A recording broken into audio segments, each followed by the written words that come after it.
Welcome to the Work the System podcast, where we help entrepreneurs make more and work less using systems. And I'm your host, Josh Fonger. And today we have a special guest. We've got Bradley Benner with Semantic Mastery. And we're going to be going over how you can improve your digital marketing. But before we do, I need to thank today's podcast sponsor, which is Trainual. If you want to get your business out of your brain into documentation, which is what we're all about here at Work the System, then go to my friends at workthesystem.com/Trainual. That's Trainual.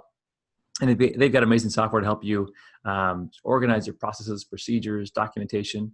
Again, workthesystem.com/Trainual. All right, Bradley, let me give you the proper introduction. Bradley is the co-founder of Semantic Mastery. It's an online SEO and semantic web training and education site.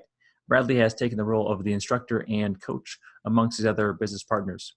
With a combined 30 plus years of experience, Semantic Mastery consistently delivers proven real-world results-oriented training and business development tools to help marketers and business owners succeed. All right, Bradley, welcome to the show. Why don't you give us a little bit of introduction about how you got into this line of work? Well, thanks for having me, Josh. I appreciate it.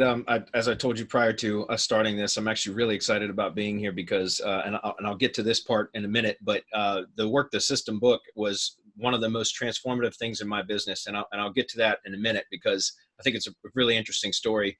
But I got into this line of work. I was coming out of a technical background. I was a contractor, an electrical contractor. And in 2009 timeframe, I was running my own electrical contracting business, and I wanted to figure out a way to generate more leads for my business. So at the time, I wasn't doing any sort of digital marketing or any sort of online marketing for that matter. And I was really just doing traditional stuff. And I was kind of looking for more work. And I started to try to figure out a way to, like, how could I generate more leads for my business? And I realized at that time, I barely knew how to turn on a computer in 2009, but I found out that that's where everything was going, right? It was going online. So I started looking at how to generate leads from the internet, and I've kind of backed into or discovered SEO or search engine optimization. Google was becoming, if it hadn't already been the big kid on the block, it was becoming it. And so I decided to learn how to manipulate Google essentially, and how to get a website to show up for the search terms that people would be using to find electrical contractors or to do electrical work. And so, I didn't really have the money to hire a marketing agency at the time. So I figured I'd learn how to do it on my own. And what was funny is I ended up discovering that I really had a passion for it. I became, almost obsessed with, I was just fascinated with how to manipulate Google, and that there was a way to do that. And so I started building my own website for leads, but in order to practice on multiple different web properties, I started building other websites for other contractors that I knew from being in the trades industry. So, and what I would do was experiment different methods and things like that to find out what would work. And the sites that I was able to rank, I was, essentially I would do what's called the rank and rent method. I would get websites and Google Maps listings to rank, and then for, chosen keywords. And then once they would start generating leads, I would call contractors and rent them or lease the asset to them, or just sell them leads on a pay-per-lead basis. And so the first couple of years of my business from 2009, well, it was really 2010 before I started getting results, till 2012, I really built up a portfolio of my own digital assets that I owned and controlled. That were basically web properties, mainly contractor type properties that were generating leads. And I was, like I said, leasing them or selling the leads on a pay-per-lead basis. So I had a lead generation business. I hadn't started doing any client work until about 2012. And here's why. I live in Virginia. Most of the contractors that I had been selling leads to are in Virginia. And we have a pretty significant winter season. It's short, but it's pretty significant. And so typically a lot of construction type work slows down naturally during the winter. So the money that I had generated from my lead generation business would slow down in the winter months. And I was still doing electrical work at the time too, but I was going more towards doing just marketing. And so in around March of 2012, I had built up enough of a portfolio of sites to show that I knew what I was doing, that I decided to open up an agency so that I could build a more stable, reliable monthly retainer type income from clients and offer my expertise as a, search engine optimization knowledge to other business owners, not just in the lead generation capacity, and also not just for contractors, but to a broader business audience as well. Mm-hmm. And so in March of 2012, I opened up Big Bamboo Marketing, and I went full time. I quit my job as an electrical contractor. Wow. I found out that I enjoyed the digital marketing better. I could do it from home instead of having to, and I could make more money than crawling up and down ladders pulling wire. So in 2012, I opened my agency, and I started offering search engine optimization services, which morphed into more than just SEO, but content marketing, video marketing, a lot of different types of digital marketing services. And in 2000, and that, by the way, and so that was in 2012. And by 2013, I had reached capacity to where, because I was a one-man show, and I couldn't do any more work. Like, I couldn't take on any more clients. I was making really good money, don't get me wrong, but I was at work like 12 to 14 hours a day, 7 days a week. And I loved what I did. But it was to the point where I literally had reached a ceiling that I could not get past because it was all me. And I felt like nobody could do what I could do as good as I could. Right. And I think a lot of entrepreneurs feel that way.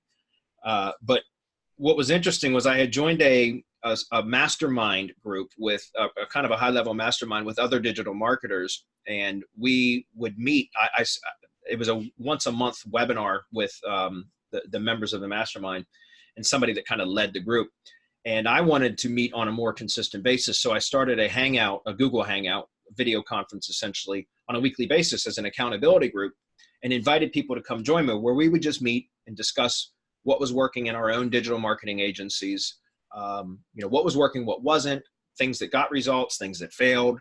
So we talked about the good, the bad, and the ugly. And it was just to help keep each other accountable and to help each other learn from all of each other's mistakes. And what was funny was within a few weeks, we had developed quite a bit of an audience, that me and about 4 others that were constantly sharing on these webinars or these accountability meetings. We were sharing what was working for our agencies, while most other people just came and would consume the information. They would watch or listen, but they wouldn't really contribute. And we found out that we had, as a small group, we were sharing more information than the high-level mastermind that we were paying a lot of money to be a part of. So we decided to create our own business out of it. It dawned on us after several months really, that we were on to something. We could charge for this information. And so we started the company in 2013 called Semantic Mastery, which is who I'm here representing today. So by that point, like I said, I was still saturated with my own agency, and I still was doing everything on my own. Well, one of the things that I did was I got, there was another high-level group, digital marketing coaching group that, an information product developer that I really respected. And they had in Scottsdale, Arizona, they had a yearly live event that people could come to. And it cost $20,000 to go to this live event for a weekend to get training on the most cutting edge and advanced search engine optimization techniques and things like that. And so in 2013, I signed up to go to that. Well, I went on Kindle, Amazon Kindle, and bought Work the System for $9. And I read half of it on the flight, because I live in Virginia. So I read half of it on the flight to Scottsdale, Arizona for this $20,000 event. And I finished the other half of the book on the way back from this $20,000 event.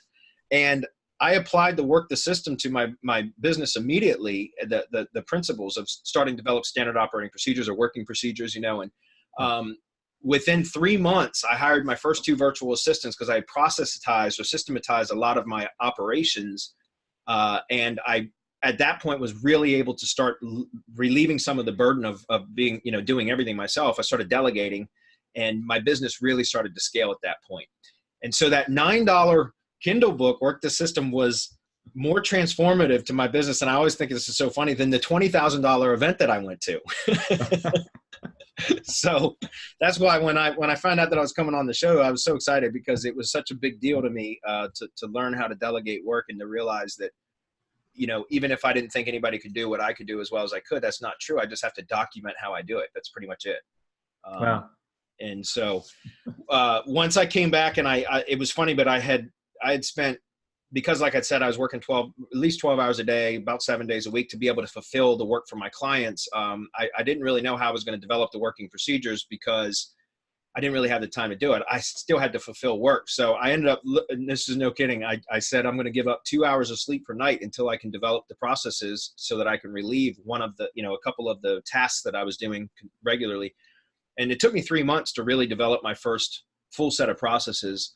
And it was 3 months I was like a zombie because I had barely any sleep, but I got it done. And what was cool about it was once I got it done, I hired 2 virtual assistants to learn my processes and start fulfilling that for me. And within about 2 months after I had hired them to do it, and that really freed up some of my time, it was the start of freeing up my time. We developed Semantic Mastery, my company, my coaching company, developed our first information product from the training that I developed for my virtual assistants to delegate these processes. And that was our kind of the product that we launched to put us on the map. It's called Syndication Academy. And we still sell that product today, as a matter of fact. So it was really interesting to see how using processes and systematizing and taking yourself out of the equation can help you to free up time to build and develop your business further. And since that time, it's incredible because in my own organization, I've really streamlined my own organization to the point where I only have a couple of full-time assistants, and I've got my own agency, Big Bamboo Marketing. We only have a handful of clients, really good clients that I've had for years, but I focus a lot of my time on my coaching group. And we have a done-for-you services organization where we actually sell or fulfill the type of services that we teach in our training. And we've got, close to 30 employees now that we've all trained using the processes that I've developed over the years. So it's an incredible system. Huh. Wow. And it just proves the point that if you had not built those systems, none of this would have happened. That's correct. Right. It took the paradigm shift. Well, I'm really cool. It's cool to hear that story because sometimes people they think they understand it intellectually, but they don't actually put forth the work. And that's a lot of lost sleep. Yeah. 2 hours less sleep a night for several months, but in the end, it was worth it, right? So now I'm sure you're getting 8 hours of sleep a night now. I hope. Oh, yeah. Well, close 6, good 6, but yeah. Okay. Well, 6, I'll take that. 6 for an entrepreneur is pretty good. Well, cool. So right now, your business is focused more on coaching, training, and I'm going to ask kind of a macro question. What has changed in the world of digital marketing in the last 5 years that was working that isn't working now? Like what have the big shifts been?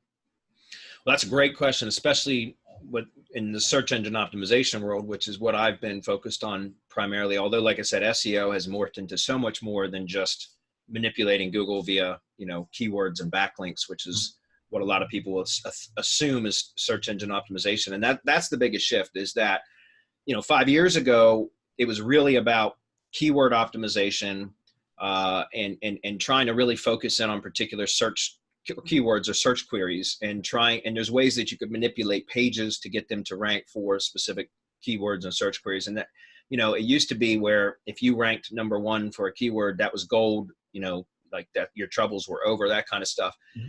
Well, it's much more complex now. It's not nearly as easy to manipulate Google as it used to be. And that's because Google's algorithms got so much smarter and they've been trying to combat people like me, right? They've been trying to fight SEOs like myself and trying to prevent manipulation. And so how have they done that is the key. And one of the things is the algorithm now focuses so much more on what we call ART, which is activity, relevance, trust, and authority.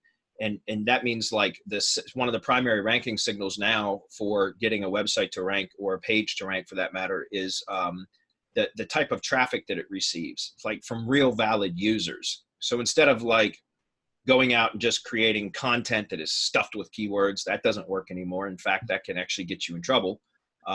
Or building a whole bunch of backlinks, getting a bunch of other websites to link to you, which used to work really well.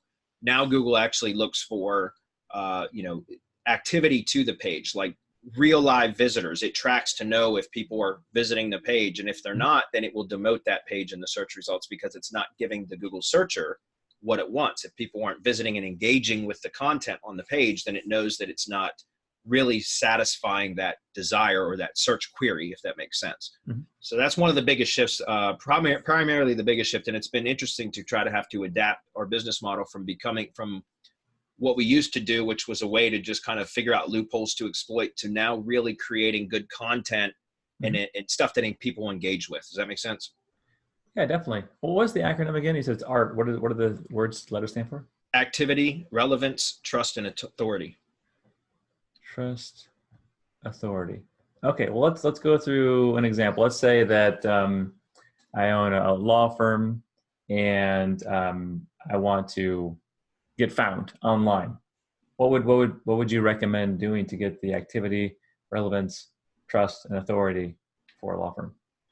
Well, for a law firm, that's not one area that I'm specialized in. Then let's say Yeah, let's say electrician then. So electrician, what would they do?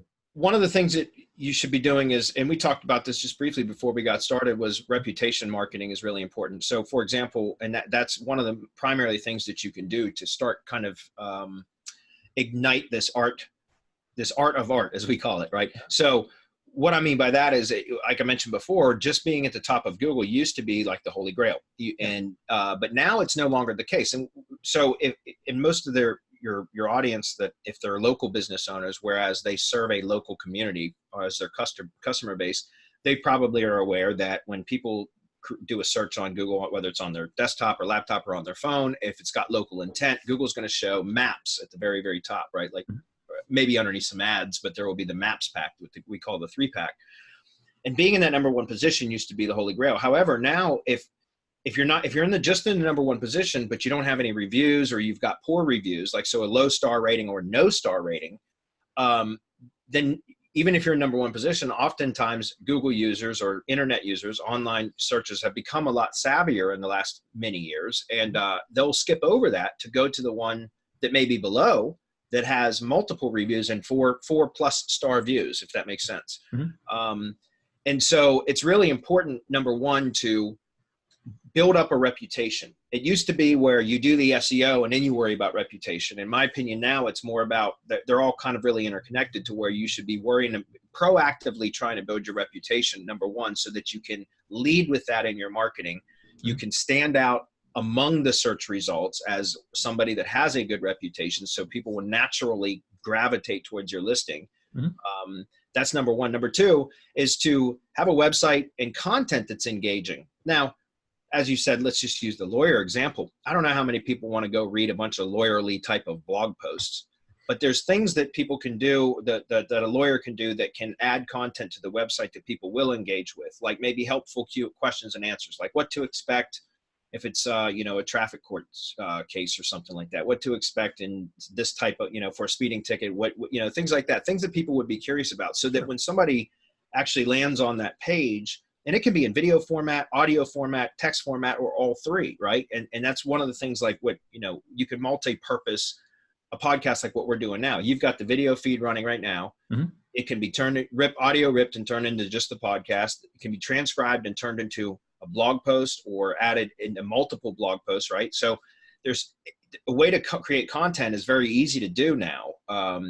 You can, in my opinion, if you do a video, that can be multi-formatted to so many different things, that now you can create, so many different blog posts or questions and answer post type things that can be added to a website, so that when somebody's doing a search and they land on the site, they're going to engage with the site. They'll click through, they'll spend time on the site. That's all things that Google tracks as engagement signals. So like what they call time on site, scroll depth. So in other words, when somebody scrolls down a page, if they scroll all the way to the page, if a high percentage of the visitors that land on a page scroll down the page, that's a great engagement signal to Google, and it shows that people are engaging and consuming the content. Does that make sense? Yeah. Oh yeah, definitely. So for the electrician who's overwhelmed with all of this, because it all sounds great. You learned it yourself. Do you recommend others go out and try to figure this all out themselves, or do you recommend they find an agency or get training, or what is the best way to kind of do this to your business? Great question. Yeah. So one of the things that, we teach marketing. So we get a lot of people that come to us that want to learn how to do everything themselves. Right. And so one of the things that we do as a company, Semantic Mastery, is we really push learning how to delegate work and setting up systems. And in fact, I was telling you this prior to our call now, that in our mastermind, which is our highest level coaching group, we send a book out every month to our new members for the first 6 months that they're members. And Work the System is the first book we send out. And no kidding, to all of our new members. And it's because too many people come to us and they want to try to be the do-it-yourselfers for everything. And I get it. I've been there. So when it comes to a business owner, most business owners, I don't recommend that they be the ones to learn how to do the stuff. Many are still going to want to do it. So if that's the case, then yes, you can learn how to do it. But the best recommendation is to either find an agency, but I would recommend more of a consultant instead of an agency. What I mean by that is more of a local guy. If you're a local business, I would recommend finding a local consultant, that is a smaller agency, or kind of a one-man show, maybe with some assistants or something, as opposed to a big box agency. The reason why is because a big box agency is going to treat you more like a commodity.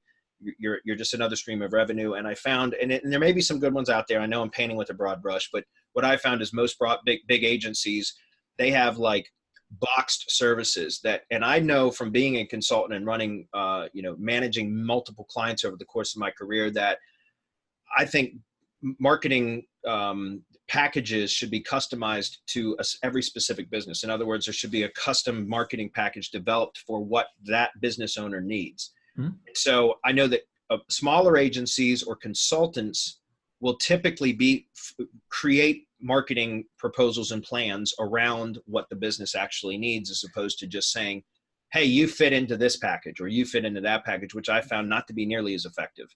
So number one is, if you're going to hire somebody, what I recommend is hiring kind of a smaller agency, or unless it's a boutique agency, which caters specifically to your business vertical, in which case they have stuff because they know they deal specifically with that business vertical. They know what works for that type of business. Mm-hmm. And that's a different story. If that may be a big agency, but if they deal specifically with that type of vertical, then that's a different story, because they're really plugged into what works for that market. Right. Uh-huh. So that's number one. Number two, find a good service provider that can fulfill, like a vendor essentially, that can do, if you're going to learn how to do the marketing yourself, I don't recommend that you're the one that's actually executing all the marketing. Maybe understand the components and how to piece them together, then find a third-party service provider, a vendor essentially, that can fulfill them for you. You just kind of manage it, right? So it's almost like a general contractor managing subcontractors. You just kind of say, okay, well, I know I need this, this, and this, and I need them in this order. So I've got somebody that can fulfill that for me. I can manage that. That's a much less expensive way than hiring a consultant or an agency to do it, if you know how to put the pieces together, right? That's key. But lastly, you could always hire somebody in-house that you train to do the marketing. And it doesn't have to be an employee that actually sits in an office. It could be somebody as a virtual employee, which is what all of our employees are. I don't have a single employee that works in an office that we own or manage. We don't rent any space or anything.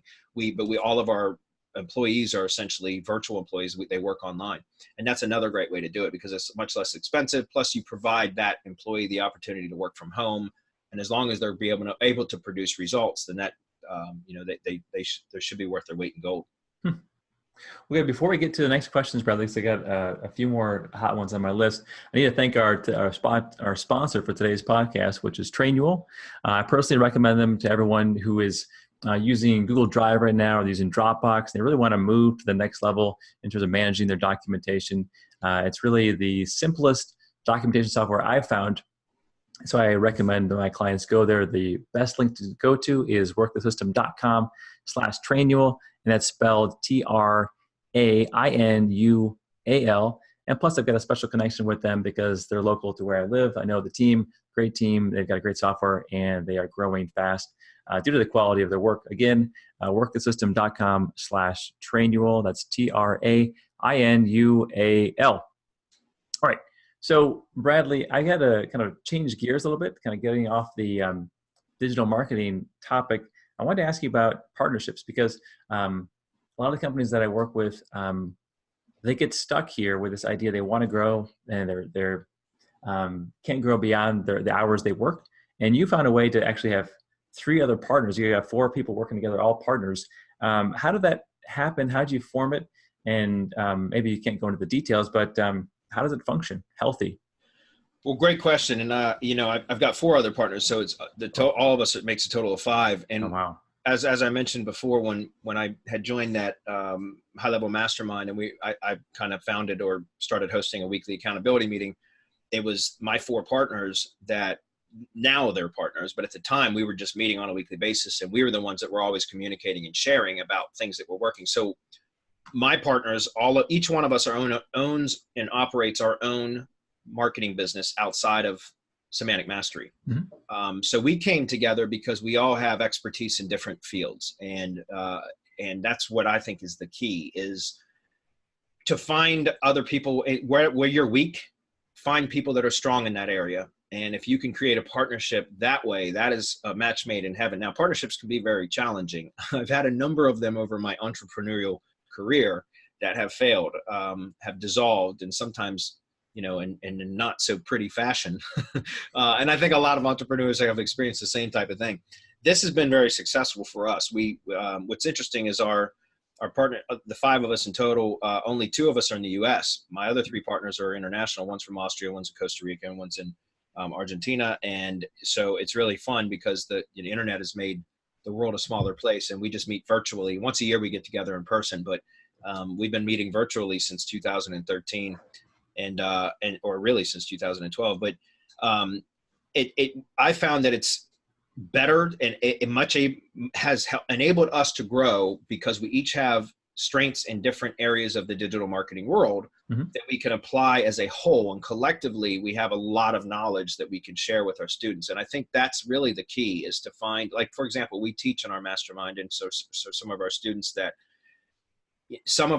are really, or our members, I should say, some of our members are really good at fulfilling, like doing the nitty gritty, rolling up their sleeves and getting things done, as far as doing the work, like whether it's SEO work or content marketing, whatever. But they suck at selling so they find it difficult to go out and find marketing clients. But there's other people in our group that are really good at finding marketing clients and selling, but they're not so good at executing the work. So that right there is an opportunity, right? It's an opportunity for those 2 people to partner, and together their business would grow much faster than if they tried to do them individually, because they're really weak in one spot, if that makes sense. So it's a matter of finding identifying your weakness and delegating that, or partnering with somebody that has a strength where you are weak. And that's where the partnership, I think, can bloom. So then what about long term though? So you've come together, strengths and weaknesses, and you kind of magnetize, you get a contract going, you start to work together. But over the long haul, how do you keep it healthy, years and years into the future? Great question. And my answer to that would be meet regularly. We meet on a weekly basis for an hour to 90 minutes every Tuesday. We have our corporate meetings all virtually, just like you and I are meeting now. And something I can see on your shelf in the background there, Traction by Gene Wickman, is a great, or Gino Wickman, I think it is, a great book. And that's a methodology that we've applied to our business about 6 quarters ago. So it's about a 90-day deal. And we apply that. And so we've been actually, I think, like I said, it's been about 1.5 years. We're in our 6th quarter now of applying Traction, and we follow that. And it's really helped us to identify who we are, what we want to do as a corporation, as an organization, and what our roles are. They call it one neck to choke. Like, we each have our own separate areas that we manage. And so we're responsible for that. And it's really helped us. And I think that's the key, not necessarily the employee operating system that they teach in that book, although I think it's great. But I think that it's communication, meeting on a regular basis and communicating, and not being afraid to express, challenges or, weaknesses or areas that you think need improvement. It really is truly about honest communication, in my opinion. I think it's the only way it works. Huh. That's good. I'm glad it's working out for you. With that many players, sometimes it can get complex. Yes. I would think. Very much so. You found a way to make it work. And it sounds like you also had kind of a vetting process. Wasn't on purpose, but just an opportunity to work with each other for a series of months first, not in a partnership, just to test each other out. And that was kind of like the dating period. Seemed like that was kind of important as well. Yeah. I would recommend not jumping right into bed with somebody as a full-blown partner and, starting a corporation and all that. But if there's any way that there's like potential for 2 people to partner up on something, maybe do it through a joint venture agreement first, to kind of, like you said, test the waters before going through the hassle of setting up a corporation and all that kind of stuff. I think that's a better way to go. Mm-hmm. So looking ahead, because you know, talked a little bit about how you differentiate yourself. Right? Your company is different because all of you all also have your own agencies. So you train people about marketing, but you have your own agencies, which is making you different. What's going to make you different as you move forward? Because digital marketing and digital marketing training is competitive. How do you stay at the top? Well, because we have to continue to get results for our clients in the real world, as opposed to, as I've said before, you know, a lot of, unfortunately, in the information product space, there's a lot of people that just sell products. They just sell theory, really. Mm-hmm. And we can't afford to just sell theory, because we have to produce client results for clients, as well as, you know, some of us have our own businesses that we need to produce results for outside of just our agencies as well. And so, you know, we have to remain on the cutting edge, or else we fall behind. And as your audience, I'm sure, you know, a lot of this can be overwhelming. And that's why I think it's important to either have continuing education going on, either for you or somebody in-house that's going to manage this for you, or to hire somebody like a consultant that will stay on top of this stuff, because it is changing all the time. It's evolving all the time in the SEO world, especially, or just digital marketing in general. And so I think, you know, having somebody that has the desire to want to stay on top of it is important. And then like staying, as we have mentioned before, you know, the fact that we each have our own clients to answer to, like we're held accountable in our own businesses. And that's what gives us the ability to be able to teach properly, because we have to figure this stuff out and produce results. So maybe you can speak to this a little bit, because we talked about this before we got online here, is this idea of reputation management, as opposed to kind of after the fact trying to prevent problems in your reputation. A lot of clients I work with do really good work, but I feel like they're not really getting the most bang for their buck out of their work, because no one knows they do good work. They don't actually put it into all the different channels that you probably know about. So let's just say you're a business owner and you do good work. Let's say you have a hair salon. What are the different areas you should actually be putting that information out there to do good reputation management? It's a great question. And you're right. There's too many businesses, I think, that aren't proactive about their reputation online. Mm-hmm. So reputation management, that's a reactive business model, right? So like, in other words, if you need a reputation manager, it's probably because some issue has come up, like a negative review or a ripoff report or something, to where somebody searches the brand name of the business, that, you know, some negative stuff comes up, and that's terrible. It's awful. But one of the best ways to prevent that from happening is to be proactive about building up your reputation. Mm-hmm. And in using that in your marketing, leading your marketing with that. So how do you do that, right? That's the $1 million question.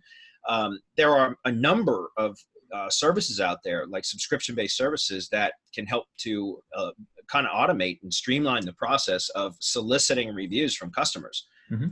And as a hair salon, for example, that's a type of business, what we would call a storefront business. So people come into that business location. So, you know, you could ask people at the point of sale, wherever they're paying for it, to subscribe to a newsletter, or to scan with a QR code from their mobile device, like you know, something like a little flyer card or something that's sitting on the counter, and that asks them, hey, leave us a review. You know, we'll give you $5 off your neck. You don't incentivize good reviews. You just incentivize reviews, period. So like, mm-hmm. whether it's good, bad, or ugly, you just say, you know, we can give you in some states, you got to be careful about that, but you should know these things about your own state regardless. But most of the time you can just incentivize a review and say, you know, sign up to our newsletter, scan this QR code or whatever, and leave us a review. And the thing is, the systems, a lot of these automated systems will send them a notification via a text message or an email or both, that asks them to leave you a review. And it can route that review to wherever you want it to go, or it can go through an auto rotation. So for example, Facebook pages, great places to get reviews, Google Maps listings, mm-hmm. Yelp listings, you know, any one of the major high traffic, and not any one, but all of them combined, you should be proactively trying to build your reputation on, because there's traffic in all of those locations. In other words, there are online traffic, right? That in all of those locations. So you want to have your reputation presence there, showcased on each one of those platforms. So mm-hmm. in my mind, the big three would be Facebook, Google, and Yelp. But mm-hmm. there is different, you know, like for example, if you're a preschool, you'd probably want like care.com or something like that. You'd want to have a really good reputation on there as well. So there are some industry specific directories that you also want to have mm-hmm. presence on. And one thing before I lose the thought, for those of you listening to this who have not been proactive about this, I don't know if it's because of being too shy about it, but I'm working with a dental client right now, and they instituted a new thing where after every single time they work with someone on their teeth, they just ask them, do you mind giving us a video testimonial with how your experience was? And they found like 9 out of 10 was fine doing the video. And then they got to pick out of hundreds of videos what were the best ones. And it's really helped grow their business just by asking the question. Most people are fine doing it. I think most people just, they don't take the extra 2 minutes to do it, and they're really hurting their online reputation by not actually asking the question. Agreed. Well, I know we're running out of time here. What's one thing I didn't ask you about that I should have, that you want to leave the audience with? Great question. Probably what's one thing that somebody can do right now to get better results? And I would say right now, remarketing. And on Facebook, they call it retargeting. In Google, they call it remarketing. But that's where I'm sure your audience knows, if you go to Amazon, for example, and you view a product, but you don't buy it, you're going to see that ad everywhere you go online. You're going to see that product ad on site, sidebars of websites and things like that. That's called remarketing. It's because you visited it and you didn't, you didn't convert. Remarketing should be, I think, applied in this day and age. It is like the magic bullet, in my opinion. So somebody visits your web page or any web page for an offer, and they don't convert. You could follow them around, and not in a non-obtrusive way, but it's kind of like, email. If you don't want to spam people's email boxes, but if you have a banner ad, essentially following them around on their web to gently remind them that you're there, time and circumstance changes most people's mind, and they will eventually, most likely, end up still needing the product or service that they didn't purchase the first time. So that just reminds them that you're there, and it creates brand recognition. That's what we were talking about, reputation marketing. I think remarketing and retargeting is a great reputation marketing tool. Yep, and it's cheap too. Inexpensive, yes, sir. Very cheap, and it's already a pretty hot lead that you're following around. So it's definitely worth it. Well, cool. Well, that's a great tip, and that's a simple action step for those who are not doing that. Definitely do that. And so, Bradley, where can people find you if they want more information? Well, we got a welcome page set up for your audience. It's at semanticmastery.com/WTS for work the system. So again, semanticmastery.com/WTS. We also host a weekly webinar series on YouTube. It's called Hump Day Hangouts. It's every Wednesday at 4 p.m. Eastern. It's 1 hour long. It's 100% free. Anybody can come to our Hump Day Hangouts and post a question, and we answer them live on the webinar. And we just did episode 245 yesterday, so we've been doing it for about 4 years now, and we really, truly enjoy that quite a bit. Cool. Yeah, well, very good. Well, everybody, thanks for checking us out today at the podcast. Next week, I'll be sharing with you another guest like Bradley, an expert, or someone else who's got a tip, a trick, a book, maybe one of my previous clients, but somebody to help you take your business to the next level, to help you to make more and work less. And if you want to watch these things live, join us here on Facebook. Like the page, share the page. It's at Work the System. And if you want a copy of that book behind me, Sam Carpenter's best-selling book, and you want it signed, leave us a review. Leave us a review on iTunes or anywhere else that you're watching this, and send a screenshot of that review to info@workthesystem.com, and we'll be picking a name out of a hat once a week and mailing you a copy of that signed book. Again, thanks everybody, and we'll catch you next week.